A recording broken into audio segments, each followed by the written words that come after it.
Ah, you fuck! He was hanging on like he fell off the Empire State Building. It was an absolute fucking beatdown. Let's just say this. Grappling, settled. Go, go, go! And it's pretty heartbreaking. He was winning that fight. One mistake might have cost him a contract. Hey, I'm UFC President Dana White. And we're always looking for up-and-coming talent to sign. Back in the day, I used to scout the world looking for new talent. But I haven't done that in years.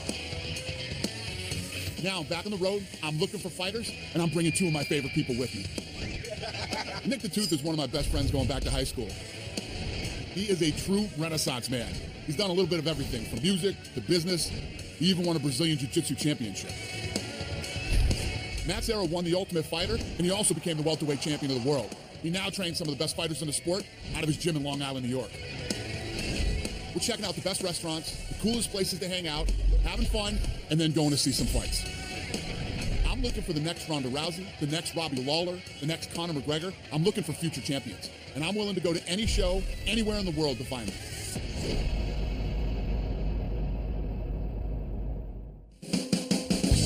On this episode, we're headed to Kansas to do a little farming, herd some buffalo, and go to a fight.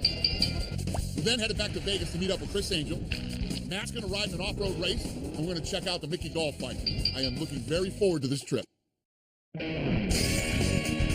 Before we left for Kansas, there was one crazy thing that I wanted to do to cross off my bucket list. One of the things that I've always wanted to do, I don't know why this is twisted, but I've always been fascinated when I see these guys on YouTube getting tased. He has an obsession with getting tased, so we're getting tased. It's not something specifically you go to Vegas. What do you want to do in Vegas? Hey, how about we get tased?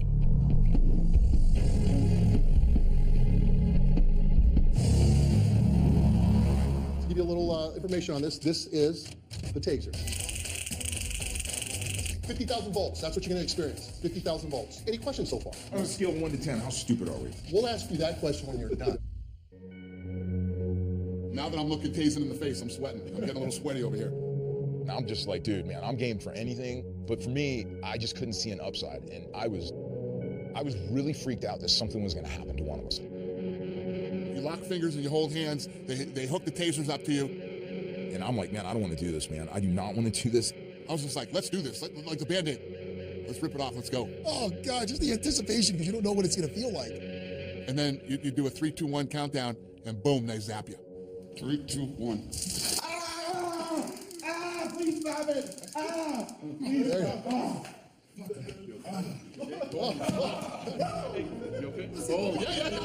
It's really crazy. It just locks up everything. And it's just this immense pain. I was an absolute wreck. Those guys are like dancing around, and it's like the greatest thing that ever happened. I mean, some of us handle it better than others. So they flip the switch on this thing, and Nick the Tooth starts screaming like a fucking girl. Please stop it! Please stop it! And I'll tell you, 5 seconds does feel like eternity, but it's almost like when you're in a fight and you see your opponent start to get tired or start to make a scared face, it gives you strength. When I heard the Tooth cry out, please stop it! Please stop it! It gave me strength. I was getting electrocuted. I'm concentrating on my breathing and just think, thank God I'm not saying shit like that. Stop it! Please make it stop! The only thing that was missing was mommy. Mama. Please stop! That's gonna be my new ringtone on my phone. I'm turning that into my ringtone. So after getting tased, we took off for Kansas, which is a state that I've never been, and I'm actually really pumped to check it out. So what we're hearing in Kansas is the best barbecue place there is this place called Bite Me. The family that owns the place, super great people, nice, hospitable, what you would expect in Kansas. So what we're going to do today is we're going to teach you how to slice brisket, pull pork, and cut ribs. This is Yodi. Hi. Yodi's the cutter? Yodi's the cutter.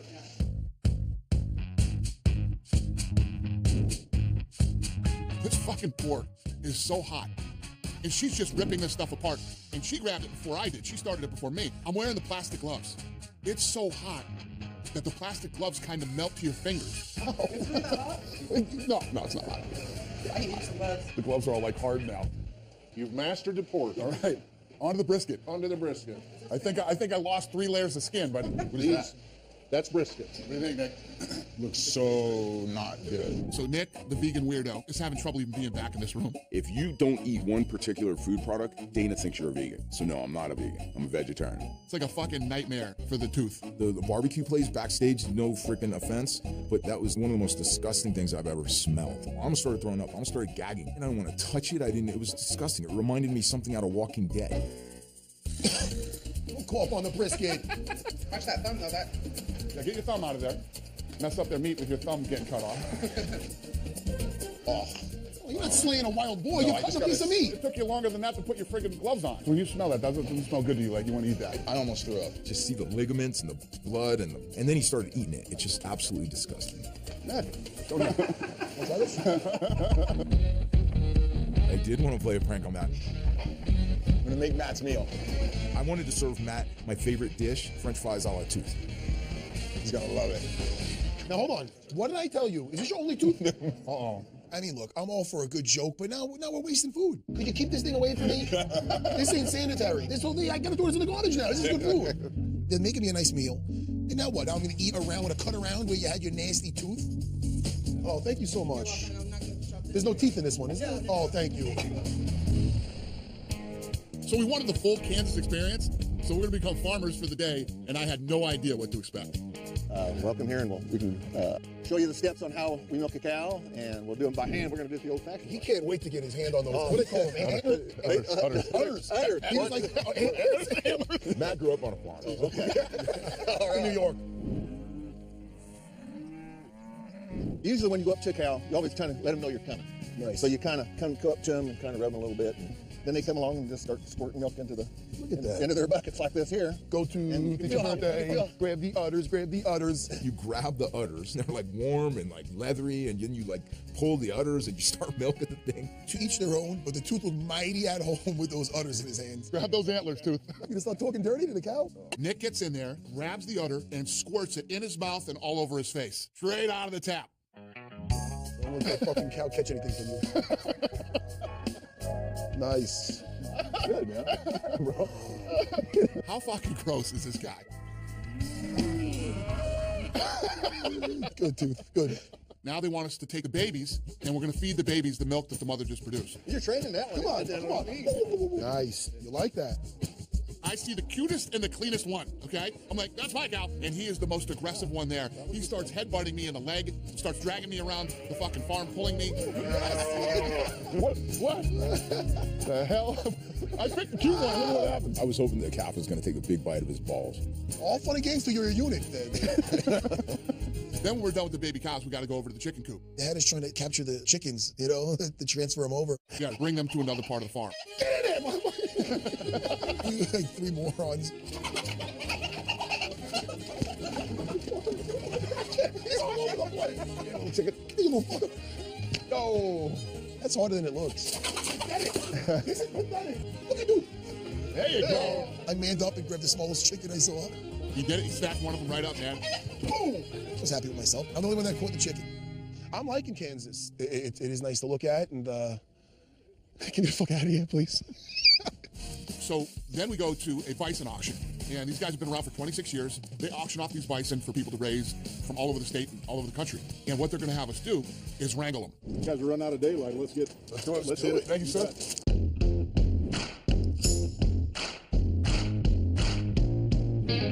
Running them from pen to pen, we have to sort them.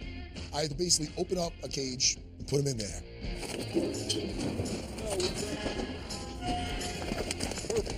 That's it. We're out there sorting the things and we're doing it. And Nick shows up with a fucking old lady scarf, stupid ass, daisy looking sunglasses, and a pair of Vans. He's literally wearing checkered Spicoli Vans to sort buffalo and shit this deep. The Tooth guy has his own fashion sense, which is unique to him. He has a bunch of pairs of women's sunglasses. I don't think he has one pair of glasses that are for men. That's his thing. Not that there's something wrong with that. His fucking shoes are coming off. I think it's all mud. Don't worry. They're walking in shit. They shit. It's everywhere. It starts covering my shoes. Shit in my shoe now. His shoes are coming off his feet, and they're full of shit. He's got shit on his feet, in his shoes. He's got fucking shit everywhere, from his toes up to his ankles. Dude, they got squirrely and my shoe is off. And as I'm walking, shit is going inside of my shoe. Literally shit. It is literally shit, man. I'm like walking in shit. I'm trying not to fall. I'm trying not to get hit by these things. That was freaking crazy. I am not a cowboy. I can assure you of that. Kansas was a very unique experience, and we did some really cool things before we went to see the fights.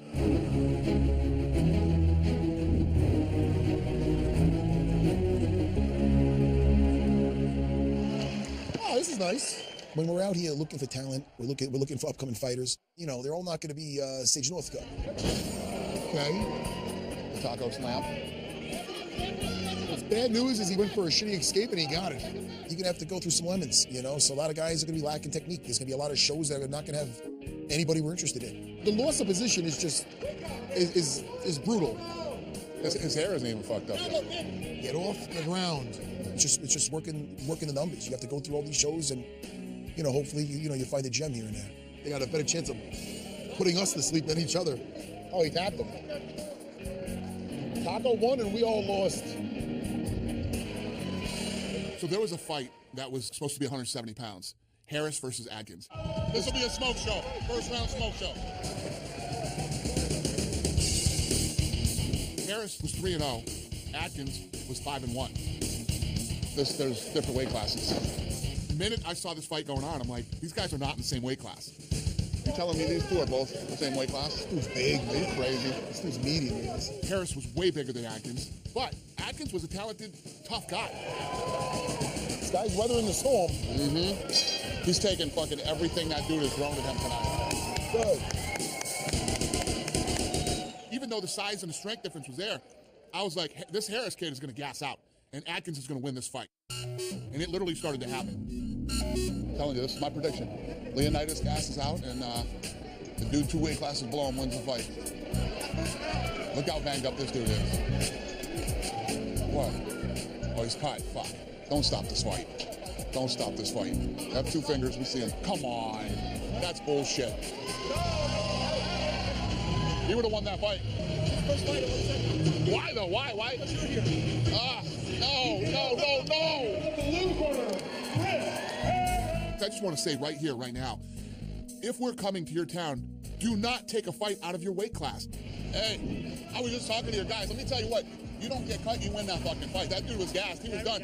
You know what I don't want? 55, now But you know what? I said when you guys were in there, I'm like, these dudes are not in the same fucking weight class. Dude, that is not what I want. I don't want you guys taking fights like that because I'm coming. Fuck that shit. Do not mess up what you got going on because we're coming. We will find you. We will see you. Do not fight out of your weight class. I hate that. It was cool. We had a good time, but I didn't see anything that I was looking for that night. In Vegas, I arranged for Matt to ride shotgun in an off-road truck race with one of my longtime, really good friends, 7-time national off-road race champion, BJ Baldwin. You know, I used to fight in a cage. It's a whole different type of cage right here. Well, you're going to be in a cage here as well, so you're going to be, hopefully you feel right at home. Get me through this thing in one piece, and you got a couple private lessons in it. Yeah, for sure. That'd be Thanks, awesome. BJ, man. That'd be awesome. I'm psyched. Well, let's get you suited up. Before the race, Matt literally almost started crying about how he gets nauseous and he can't go on rides. You gonna take care of him when he gets out there? Dude, I just He's fragile. When they asked me to go in that monster truck, I was dreading it. I got a queasy stomach. I used to be good on roller coasters. I can't handle that no more. I got an upset stomach on the pirate ride at Adventureland with my kid. And so I knew it's going to be a disaster. And I'm like, dude, I know I'm going to get sick. Boo-hoo, you have to go race with one of the world's best racers. I feel like the Duke's a hazard. Can't even get the fuck in the car. Is this like a fight for you? Or do you get like that adrenaline? I don't get any of that. It's another day in the office? Yeah. I'm like the only guy that actually does the whole Baja 1000. You know, I've gotten to have good endurance, partly because of jiu-jitsu and learning how to fight and competing and being able to just not be intimidated by anybody. Nice, man. Now he's trembling from here. I can see it. Yo, Matt's there on the starting line. Here we go.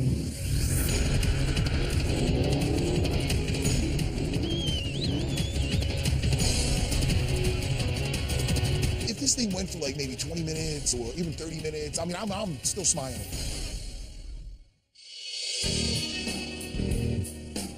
After the first hour, I felt that the saliva started coming in my mouth. Like I still feel the buildup. Like, hey, you know, I'm gonna vomit. Getting out of the truck was not an option. I'm in the middle of the desert. I'm gonna cross in the race. I can't do that. Dana and the Tooth are never gonna let me live it down if I get out of that truck. So I have to man up. So I end up lifting it up a little bit and just being like, I puked a little bit, brother. How you feel? I'm good. I mean, I puked, but I'm good. I'm not gonna slow you down. So I asked him, I go, hey, BJ, how much longer? We're almost there. And when he told me 70 miles, how many more? I was so depressed, dude. I almost wanted to freak out. So, I mean, we're going over the bumps and it was disgusting. After 2 hours in that truck, I was like trying to find my happy place in my mind. It was pretty miserable. I got out of that thing. I was white as a ghost. I just wanted to just shower and just lay down somewhere. I didn't want to talk to nobody. I vomited. Did you really? Yeah. Did you puke? Anybody got a breath mint? Let's go eat lunch.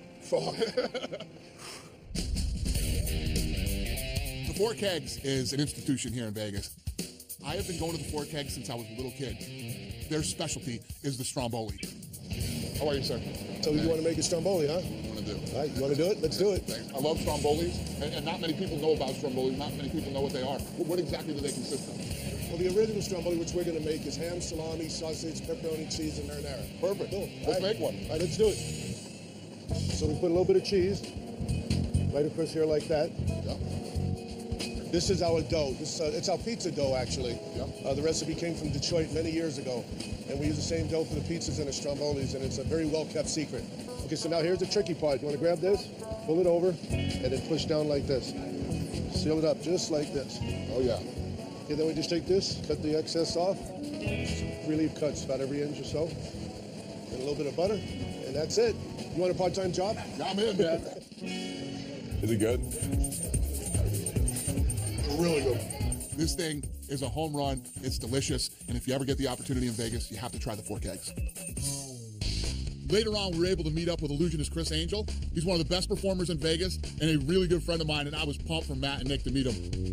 Come on into the playground, as they say. I'm going to illustrate to you how I can kind of get inside your head and how I can read, what you're thinking. I got a sick mind. I'm one of them. You don't know if you want to go in there. No, we want to go in there. I know you're an expert. Without a question. Now, I want you to see that, and it's no bullshit. I have just some styrofoam cups. You can examine everything. You give it to Dana, check it out. Then he takes this knife. And I want you to see how you can Sharp give it. up, Yeah. Check it out. I want you to see. Don't cut yourself. Yeah. But if you slammed your hand into that, you'd be pretty fucked. What we're gonna do is we have 4 cups. We're gonna put them down like this. Oh, dude, I'm getting scared already. Matt, you can come with me to make sure I don't cheat. Okay. I want you, Dana, to take the cup and hide it under any one of the cups. I'm gonna put a knife on one of the cups. Under the cups. Don't let me know what it is, and don't even do it until I go over there. Come here. I'm with you, bro. I'm gonna keep my eyes closed. with Look, you. my eyes are closed, right? Eyes are closed.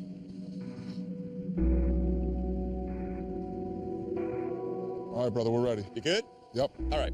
So, everything fair so far? Fair, Okay, yes. there's no way in hell I know what cup it's under. No. As a matter of fact, I'm not even gonna look at the cups. So this is what I want you to do. I just want you to take your hand and place it on my bicep, okay? I'm gonna put my hand over this cup here, and I'm just gonna go right through the cups. I'm not even really looking at them. And I'm just gonna go, and I'm gonna go, and I'm gonna go, and... Are you nervous? Okay.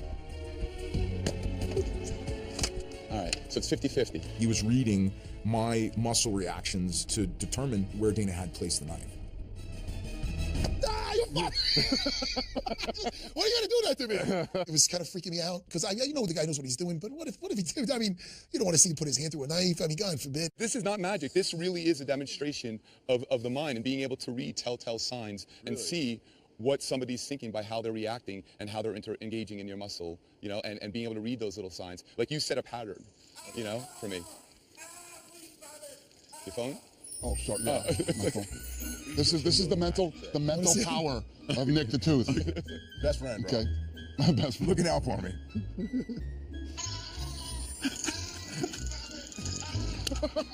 So go back to the mental toughness. Yeah, see how he pulls us down? And then I pull Matt down. Right? That's so great. Please stop it. He's so polite, isn't he? I'm a gentle guy, bro. No, you're about to get abused by Dana White. Every day they're gonna do some shit to you. Thank you so much, Cody. Really good time. So the whole reason I brought Matt and Nick back to Vegas was so that they could check out the Mickey Gall fight. We originally discovered him in a show in Philly, and after he won his fight impressively, he called out CM Punk. Mickey had to fight in the UFC on UFC Fight Pass prelims, and if he won this fight, I was gonna let him in the UFC and let him fight CM Punk. Yeah, I feel great. You seem pretty fucking chill. Yeah, I'm ready to go. Good. I got beat one guy up. That's it. All right, that's it. I'll see you after. Thank you. All right, bud. We're in Las Vegas. Welcome to the MGM Grand Garden Arena for the UFC Fight Pass prelims. It'll be Mickey Gall versus Mike Jackson. If Gall wins, he'll be charged with welcoming CM Punk to the octagon for the first time. I feel good. I feel the nerve, but I'm really confident. It's my destiny. It's what I've been working for the past 7-8 years. I'm earning this. I earn this every day. I want to send a message to everybody. I want to let people know that I'm a bad motherfucker. I'm here to hurt people. Fighting out of Greenbrook, New Jersey, Mickey Gall. He is in the white trunks. Mike Jackson is in the black. You can see already he's on his bicycle. He wants to be a moving target because he knows it's an eventuality that Mickey Gall is going to shoot for a takedown. The big question is, how does Mickey Gall pressure? He wants a right hand. He heard him.